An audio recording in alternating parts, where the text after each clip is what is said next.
ಸರ್ವ ಪಾಪಗಳ ನಿವಾರಣನಾದಂಥ ಯೇಸು ಕ್ರಿಸ್ತುವಿನ ನಾಮದಲ್ಲಿ ನಿಮ್ಮೆಲ್ಲರಿಗೂ ನನ್ನ ಹೃತ್ಪೂರ್ವಕವಾದ ವಂದನೆಗಳನ್ನು, ಕೃತಜ್ಞತೆಗಳನ್ನು ಈ ವೇಳೆಯಲ್ಲಿ ಸಲ್ಲಿಸಿಕೊಳ್ಳುವಂಥವನಾಗಿದ್ದೇನೆ. ಈ ದಿನದಲ್ಲಿಯೂ ಗುಡ್ ಫ್ರೈಡೇ ಮತ್ತು ಈಸ್ಟರ್ ಹಬ್ಬದ ಸಂದರ್ಭಗಳಲ್ಲಿ ನಿಮ್ಮನ್ನು ಮತ್ತೊಂದು ಆವೃತ್ತಿ ಈ ಒಂದು ಆನ್ಲೈನ್ ಮುಖಾಂತರ ಸಂಧಿಸಲಿಕ್ಕೆ ನಾನು ಬಹಳ ಸಂತೋಷ ಪಡುವಂಥವನಾಗಿದ್ದೇನೆ.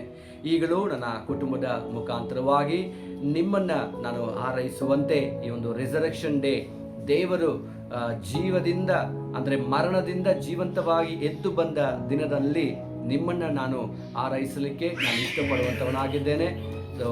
ಒಂದು ಹಾಡನ್ನು ಹಾಡುತ್ತಾ ದೇವರ ನಾಮವನ್ನು ಮಹಿಮೆ ಪಡಿಸುತ್ತಾ ಒಂದೇ ಒಂದು ವಾಕ್ಯವನ್ನು ಓದಿಕೊಂಡು ದೇವರ ನಾಮವನ್ನು ಮಹಿಮೆ ಪಡಿಸೋಣ. ಈ ಬ್ಲೆಸ್ಸಿಂಗ್ಸ್ ನಿಮ್ಮನ್ನು, ನಿಮ್ಮ ಕುಟುಂಬಗಳನ್ನು ಆಶೀರ್ವಾದ ಮಾಡುತ್ತದೆ ಎಂಬುದಾಗಿ ನಾನು ವಿಶ್ವಾಸಿಸ್ತೇನೆ. ಒಂದು ಹಾಡನ್ನು ಹಾಡಿ ದೇವರ ನಾಮವನ್ನು ಮಹಿಮೆ ಪಡಿಸೋಣ. ಪಾಪವೆಲ್ಲ ಕ್ಷಮಿಸುವ ನಾಮ, ಶಾಪವೆಲ್ಲ ತೊಲಗಿಸುವ ನಾಮ, ಸ್ವಸ್ಥಪಡಿಸುವ ಯೇಸು ನಾಮವು. ಪಾಪವೆಲ್ಲ ಕ್ಷಮಿಸುವ ನಾಮ, ಶಾಪವೆಲ್ಲ ತೊಲಗಿಸುವ ನಾಮ, ಸ್ವಸ್ಥಪಡಿಸುವ ಯೇಸು ನಾಮವು. ಎಲ್ಲ ನಾಮಕ್ಕಿಂತ ದೊಡ್ಡ ನಿನ್ನ ನಾಮವು, ಎಲ್ಲರಿಗೂ ಕೊಟ್ಟಿರುವ ಒಂದೇ ನಾಮವು. ಎಲ್ಲ ನಾಮಕ್ಕಿಂತ ದೊಡ್ಡ ನಿನ್ನ ನಾಮವು, ಎಲ್ಲರಿಗೂ ಕೊಟ್ಟಿರುವ ಒಂದೇ ನಾಮವು. ಸುಂದರ ಸುಂದರ ನಾಮ ಯೇಸುವಿನ ನಾಮ, ಸುಂದರ ಸುಂದರ ನಾಮ ಯೇಸುವಿನ ನಾಮ. ಸುಂದರ ನಾಮ ಯೇಸು ನಾಮ, ಮಧುರ ಮಧುರ, ಜೇನಿಗಿಂತಲೂ ನಾಮ ಮಧುರವು. ಪಾಪವೆಲ್ಲ ಕ್ಷಮಿಸುವ ನಾಮ, ಶಾಪವೆಲ್ಲ ತೊಲಗಿಸುವ ನಾಮ, ಸ್ವಸ್ಥಪಡಿಸುವ ಯೇಸು ನಾಮವು. ಎಲ್ಲ ನಾಮಕ್ಕಿಂತ ದೊಡ್ಡ ನಿನ್ನ ನಾಮವು, ಎಲ್ಲರಿಗೂ ಕೊಟ್ಟಿರುವ ಒಂದೇ ನಾಮವು. ಎಲ್ಲ ನಾಮಕ್ಕಿಂತ ದೊಡ್ಡ ನಿನ್ನ ನಾಮವು, ಎಲ್ಲರಿಗೂ ಕೊಟ್ಟಿರುವ ಒಂದೇ ನಾಮ. ಮತ್ತೊಂದು ಆವರ್ತಿ. ಎಲ್ಲ ನಾಮಕ್ಕಿಂತ ದೊಡ್ಡ ನಿನ್ನ ನಾಮವು, ಎಲ್ಲರಿಗೂ ಕೊಟ್ಟಿರುವ ಒಂದೇ ನಾಮವು. ಎಲ್ಲ ನಾಮಕ್ಕಿಂತ ದೊಡ್ಡ ನಿನ್ನ ನಾಮವು, ಎಲ್ಲರಿಗೂ ಕೊಟ್ಟಿರುವ ಒಂದೇ ನಾಮವು. ಎಲ್ಲ ನಾಮಕ್ಕಿಂತ ದೊಡ್ಡ ನಿನ್ನ ನಾಮವು, ಎಲ್ಲರಿಗೂ ಕೊಟ್ಟಿರುವ ಒಂದೇ ನಾಮವು.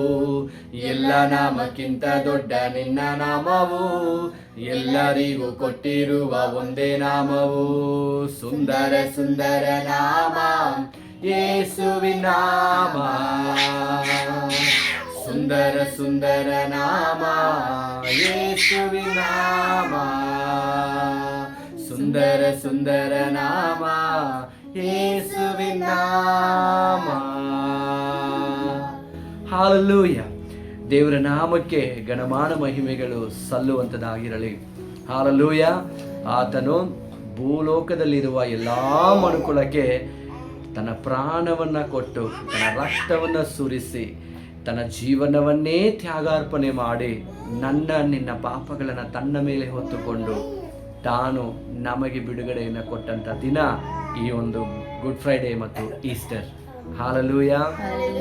ಈ ದಿನದಲ್ಲೂ ನಿಮಗಾಗಿ ಒಂದು ವಾಕ್ಯವನ್ನು ಓದುವಂತೆ ನಾನು ಇಷ್ಟಪಡುತ್ತೇನೆ. ಇಬ್ರಿಯ ಗ್ರಂಥದಲ್ಲಿ 10ನೇ ಅಧ್ಯಾಯದಲ್ಲಿ 17 ಮತ್ತು 18 ಈ 2 ವಾಕ್ಯಗಳನ್ನು ನಾನು ನಿಮಗಾಗಿ ಓದಲಿಕ್ಕೆ ಇಷ್ಟಪಡುತ್ತೇನೆ. ಓದಿಕೊಳ್ಳೋಣ. ಅವರ ಪಾಪಗಳನ್ನು, ಅವರ ದುಷ್ಕೃತ್ಯಗಳನ್ನು ನನ್ನ ನೆನಪಿಗೆ ಎಂದಿಗೂ ತರುವುದಿಲ್ಲ ಎಂದು ಹೇಳುತ್ತಾನೆ. ಪಾಪಗಳು ಪರಿಹಾರವಾದಲ್ಲಿ ಇನ್ನು ಅವುಗಳ ವಿಷಯದಲ್ಲಿ ಸಮರ್ಪಣೆ ಮಾಡುವುದು ಅವಶ್ಯವೇ ಇಲ್ಲ. ಹಲ್ಲೆಲೂಯ. ನೋಡಿದ್ರ ದೇವರ ವಾಕ್ಯದಲ್ಲಿ ನಾವು ನೋಡುತ್ತೇವೆ, ಈಗಾಗಲೇ ನಮ್ಮ ಪಾಪಗಳೆಲ್ಲವೂ ಕ್ಷಮಿಸಲ್ಪಟ್ಟಿದೆ.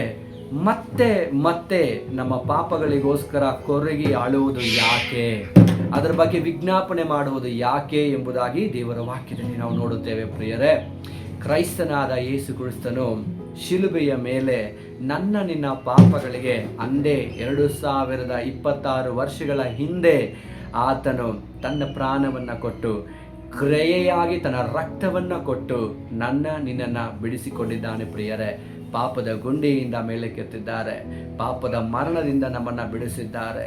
ಹಾಲೆಲೂಯಾ. ದೇವರ ಆತ್ಮನು ನಮ್ಮ ಸಂಗಡ ಆತನು ಇಂದು ಎಂದು ಸದಾಕಾಲ ಇರುವುದರಿಂದ ನಮ್ಮಲ್ಲಿ ಇನ್ನೂ ಪಾಪವಿಲ್ಲ. ಕ್ರಿಸ್ತನು ತಾನೇ ವಾಸಿಸುವಂಥವನಾಗಿದ್ದಾನೆ. ಆತನು ಮತ್ತೆ ಜೀವಂತವಾಗಿ 3ನೆಯ ದಿನದಲ್ಲಿ ಎದ್ದು ಬಂದದ್ದು ಯಾಕೆ ಅಂತ ಹೇಳುವುದಾದರೆ, ಆತನ ಬರೋಣದಲ್ಲಿ ನಿನ್ನನ್ನು ನನ್ನನ್ನು ಸಹ ಸತ್ತು ಹೋದ ನಂತರ ನನ್ನ ನಿನ್ನನ್ನು ಆತನೊಟ್ಟಿಗೆ ಎಬ್ಬಿಸುವಂತೆ, ಆತನೊಟ್ಟಿಗೆ ನಮ್ಮನ್ನು ಕರೆದುಕೊಂಡು ಹೋಗುವಂತೆ ಆತನು ಈ ಕಾರ್ಯವನ್ನು 2026 ವರ್ಷಗಳ ಹಿಂದೆ ಇದನ್ನು ನಮಗಾಗಿ ಮಾದರಿಯಾಗಿ ಮಾಡಿ ತೋರಿಸಿರುವಂಥ ಕಾರ್ಯವೂ ಇಲ್ಲಿ ತೋರ್ಪಡುವಂಥದ್ದಾಗಿದೆ ನನ್ನ ಪ್ರೀತಿಯ ದೇವಜನರೇ. ಸೊ ಅದರಿಂದಾಗಿ ಯೇಸು ಸ್ವಾಮಿ ಈ ನನಗಾಗಿ, ನಿನಗಾಗಿ, ನನ್ನ ಕುಟುಂಬಕ್ಕಾಗಿ, ನಿನ್ನ ಕುಟುಂಬಕ್ಕಾಗಿ, ಇಡೀ ಲೋಕದ, ಇಡೀ ಪ್ರಪಂಚದಲ್ಲಿರುವ ಎಲ್ಲ ಜನರ ಪಾಪದ ನಿವಾರಣೆಗಾಗಿ ತಾನು ಒಬ್ಬನೇ ಬಲಿಯಾಗಿ, ಒಬ್ಬನೇ ತನ್ನ ರಕ್ತವನ್ನು ಸುರಿಸಿ, ಒಬ್ಬನೇ ನಮ್ಮ ಪಾಪಗಳನ್ನು ಹೊತ್ತುಕೊಂಡು ನನಗಾಗಿಯೂ ನಿಮಗಾಗಿಯೂ ಆತನು ರಕ್ಷಣೆ ಎಂಬ ಒಂದು ಮಹಾಪದವಿಯನ್ನು ನಮಗೆ ಅನುಗ್ರಹಿಸಿದ್ದಾರೆ ದೇವಪ್ರಿಯರೇ.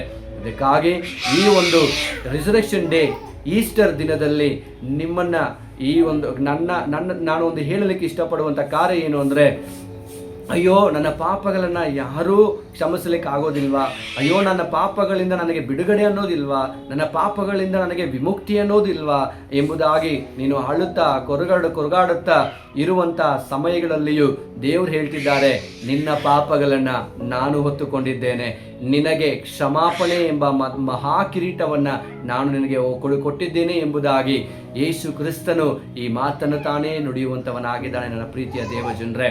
ಅದರಿಂದಾಗಿ ಹಿಂದಿನ ಕಾಲಗಳಲ್ಲಿ ನಾವು ಮಾಡಿದಂಥ ತಪ್ಪುಗಳನ್ನು ನೆನೆಸಿಕೊಂಡು, ಈಗ ಮಾಡಿದಂಥ ತಪ್ಪುಗಳನ್ನು ನೆನೆಸಿಕೊಂಡು ನಾವು ಕೊರಗೋದು ಬೇಕಾಗಿಲ್ಲ, ಪಾಪಗಳನ್ನು ನೆನೆಸಿಕೊಂಡು ಕೊರಗೋದು ಬೇಕಾಗಿಲ್ಲ. ದೇವರು ಎಲ್ಲದಕ್ಕೂ ಹಿಂದಿನ ಮಾಡಿದ ತಪ್ಪುಗಳಿಗಾಗಿ, ಈಗ ತಿಳಿಯದು ಮಾಡಿದ ತಪ್ಪುಗಳಿಗಾಗಿ, ಮುಂಬರುವ ದಿನಗಳಲ್ಲಿ ನಾವು ಮಾಡುತ್ತೇವೆ ಎಂಬುದಾಗಿ ದೇವರು ಮುಂದೆ ತಿಳಿದು ಈ ಎಲ್ಲ ಕಾರ್ಯಗಳಿಗಾಗಿ, ಎಲ್ಲ ಪಾಪಗಳಿಗಾಗಿ ಆತನು ಒಂದೇ ಸಾರಿ ತನ್ನ ಪ್ರಾಣವನ್ನು ಕೊಟ್ಟು ತನ್ನ ರಕ್ತವನ್ನು ಚೆಲ್ಲಿ ನಮಗೆ ಬಿಡುಗಡೆಯನ್ನು ಕೊಟ್ಟಿದ್ದಾರೆ ದೇವರ ಪ್ರಿಯರೇ. ಅದರಿಂದಾಗಿ ಚಿಂತಿಸುವುದು ಬೇಕಾಗಿಲ್ಲ. ದೇವರಲ್ಲಿ ನಂಬಿಕೆ ಇಡ್ರಿ, ದೇವರ ಕುಮಾರನಾದ ಯೇಸು ಕ್ರಿಸ್ತನಲ್ಲಿ ನಂಬಿಕೆ ಇಡ್ರಿ, ಪವಿತ್ರಾತ್ಮನ ಮೇಲೆ ನಂಬಿಕೆ ಇಡ್ರಿ, ದೇವರ ವಾಕ್ಯವನ್ನು ಓದುತ್ತಾ ಇರ್ರಿ, ದೇವರ ಮಾರ್ಗದಲ್ಲಿ ನಡೆಯಿರಿ, ಒಳ್ಳೆ ಕಾರ್ಯಗಳನ್ನು, ಒಳ್ಳೆ ವಿಧೇಯತ್ವವುಳ್ಳ ಮಾತುಗಳನ್ನು ನೀವು ಮಾತನಾಡ್ರಿ. ದೇವರು ಹೇಳುವಂಥ ಪ್ರತಿಯೊಂದು ಕಾರ್ಯಗಳನ್ನು ನೀವು ನಿಮ್ಮ ಜೀವನದಲ್ಲಿ ಅಳವಡಿಸಿಕೊಂಡು ನೀವು ನಡೆಯುವುದಾದರೆ ನಿಶ್ಚಯವಾಗಿ ದೇವರು ನಿಮಗೆ ಸ್ವರ್ಗದ ಪ್ರವೇಶವನ್ನು ಅನುಗ್ರಹಿಸುವಂಥವನಾಗಿದ್ದಾನೆ. ವಾಕ್ಯದಲ್ಲಿ ನಾವು ನೋಡುತ್ತೇವೆ, ಯಾರ್ಯಾರು ಸ್ವಾಮಿಯೇ ಅನ್ನುವರೆಲ್ಲ ಪರಲೋಕ ಸೇರುವುದಿಲ್ಲ ಎಂಬುದಾಗಿ ಯಾರು ಆತನ ಚಿತ್ತದ ಮೇರೆಗೆ ನಡೆಯುತ್ತಾರೋ, ಆತನ ವಾಗ್ದಾನಗಳನ್ನು ಕೇಳಿ ಅದರಂತೆ ತಮ್ಮ ಜೀವನಗಳನ್ನು ಕಟ್ಟಿಕೊಳ್ಳುತ್ತಾರೋ ಅವರು ಮಾತ್ರನೇ ದೇವರ ರಾಜ್ಯಕ್ಕೆ ಸೇರುವಂಥವರೇ ಹೊರತು, ನಾನು ಪುಣ್ಯ ಕಾರ್ಯಗಳನ್ನು ಮಾಡದೆ, ನಾನು ಒಳ್ಳೆ ಕಾರ್ಯಗಳನ್ನು ಮಾಡದೆ, ದಾನ ಧರ್ಮಗಳನ್ನು ಮಾಡದೆ ನಾನು ಸತ್ತರೆ ಪರಲೋಕ ರಾಜ್ಯಕ್ಕೆ ಹೋಗ್ಬಿಡ್ತೀನಿ ಅಂತ ಹೇಳೋದಾದರೆ ಅದು ನಿಮ್ಮ ಮೂರ್ಖತನ. ನನ್ನ ಪ್ರೀತಿಯ ದೇವಜನರೇ, ಯೇಸು ಎಂಬ ಮಾತು, ಯೇಸು ಎಂಬ ಒಂದು ನಾಮ ಇಲ್ಲದೆ ಹೋದರೆ ನಮಗೆ ಪರಲೋಕದ ಪ್ರವೇಶವಿಲ್ಲ. ಯೇಸು ಸ್ವಾಮಿ ಸ್ವತಃ ಹೇಳಿದ್ದಾರೆ, ನಾನೇ ಸತ್ಯ, ನಾನೇ ಜೀವ, ನಾನೇ ಮಾರ್ಗ ಎಂಬುದಾಗಿ. ನಾನೇ ಮಾರ್ಗ ಅಂತ ಹೇಳೋದಾದರೆ ಪರಲೋಕ ರಾಜ್ಯಕ್ಕೆ ಆತನೊಬ್ಬನೇ ಮಾರ್ಗವು ಎಂಬುದಾಗಿ ಆತನೇ ಹೇಳ್ತಿದ್ದಾನೆ. ಆತನೇ ಸತ್ಯವು, ಬೇರೆಲ್ಲವೂ ಅಸತ್ಯ ಎಂಬುದಾಗಿ ಆತನು ಹೇಳುವಂಥ ಮಾತು ಇಲ್ಲಿ ತೋರ್ಪಡುತ್ತಾ ಇದೆ.